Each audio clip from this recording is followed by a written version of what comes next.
are soldiers on a battlefield, well within the range of a fierce enemy's fire. They fight for an idea, a simple, good idea. The idea that freedom can be a real thing today in the 20th century, and for people whose skins are brown.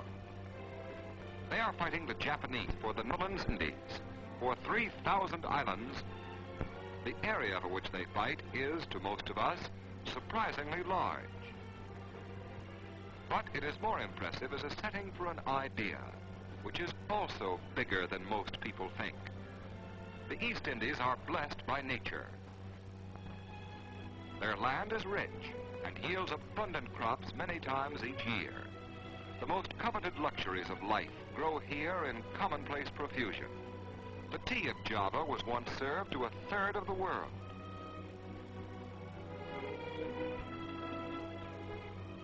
The staples of life are here too.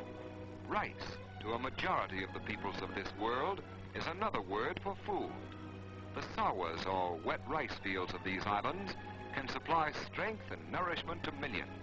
In modern times, the discoveries of the Dutch agricultural scientists help to increase the yield obtained by the traditional methods.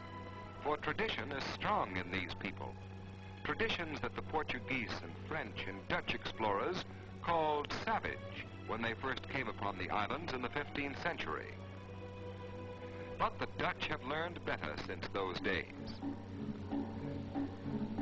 They have learned to appreciate the sensitivity and culture of a people who are different from themselves.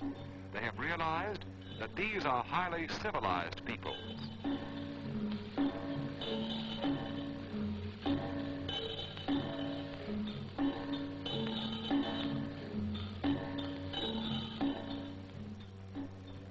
People whose culture is deep-rooted and coordinated through their habits of daily life. The beautiful batiks that are worn by the ceremonial dancers are also worn by the audience. They are local products made possible by a dyeing process known here hundreds of years before it was used by Europeans. The lovely designs are cut into everyday clothes for grown-ups and children alike. Every aspect of their life reveals the same influence of tradition. Their designs portray gods and goddesses, or evil spirits. For in ancient cultures like these, the arts are closely connected with religious forms that are even older. The flowers that are prepared so carefully are not for the dining room table, but for the temple altars. They were once part of a ceremony that has long since been erased from the minds of men. For while new religions have come in a rhythm set by various invasions from the mainland, the symbolism of the flowers became part of the people, and today is still an expression of their devotion. For the Indonesian is still living his tradition. His mythical heroes still inspire him to strength and spiritual dignity.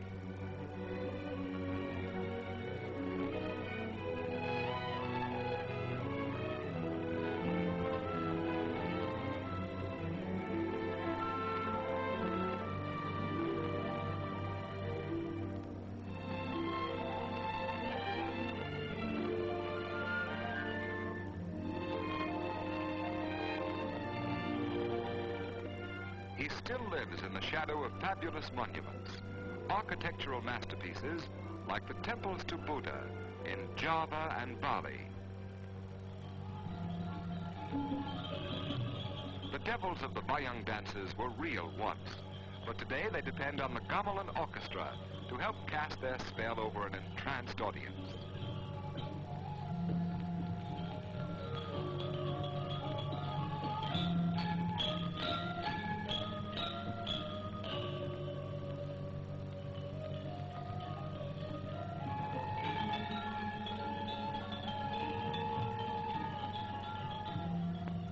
And in the art of the great dancers, it is hard to tell where tradition stops and virtuosity begins.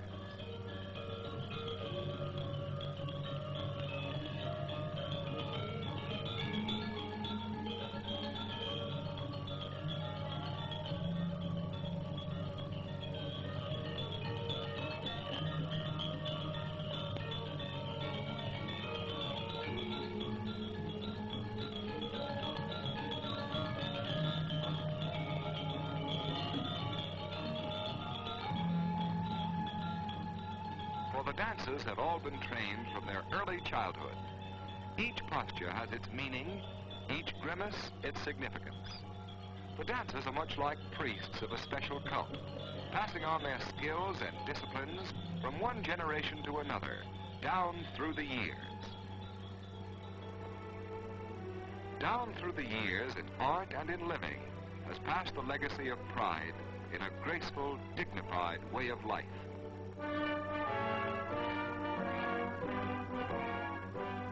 A way of life that was once sufficient. In a wild and incredibly beautiful corner of the world, in a land of volcanoes and other turbulent expressions of a rich and colorful nature. This was Java once, but it could not stay this way. It could not remain secluded in a world that was hungry for rubber and tea and tin, in a world that badly needed the quinine and manganese and oil.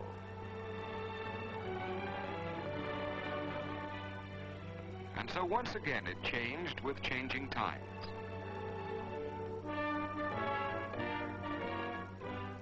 Batavia is no drowsy tropical village, but a modern capital and business metropolis, heart and nerve center of the vast territories united under the name of the Netherlands East Indies.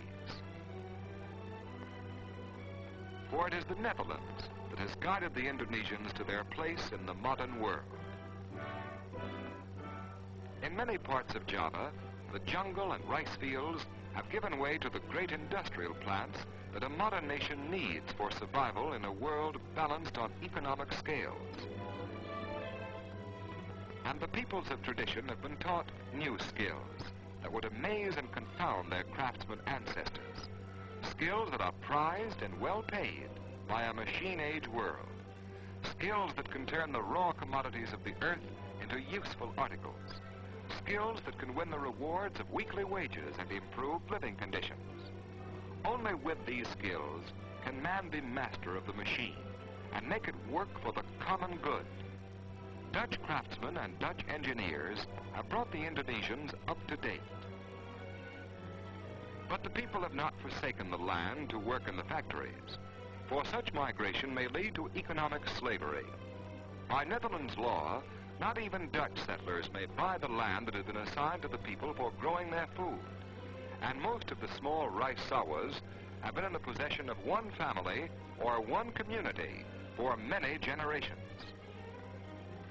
Not all of the agricultural activities of the islands are on this small scale.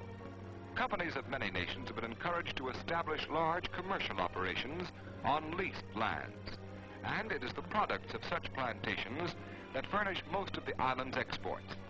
The plantation hands are paid wages, but whenever possible, the arrangement also provides for enough time off to enable them to work their own lands. Thus, the change from the old to the new is a gradual one that does not hurt the very people it is supposed to help. Balance and moderation have been the keynote of Dutch policy in this great experiment involving 60 million lives.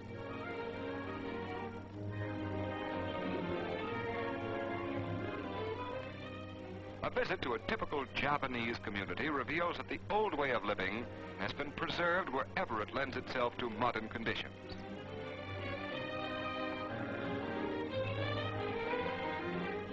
But it is never allowed to block this.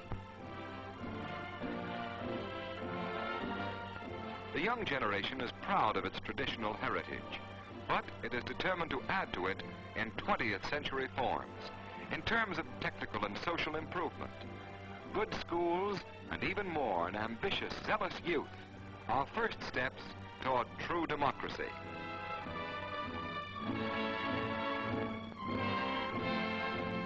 Their future, and the future of the idea of responsible government for them and their fellow millions. These are the reasons they have turned down the tinseled promises of the invader. That is what the war is about in the skies of the Malay Straits and the Java Seas.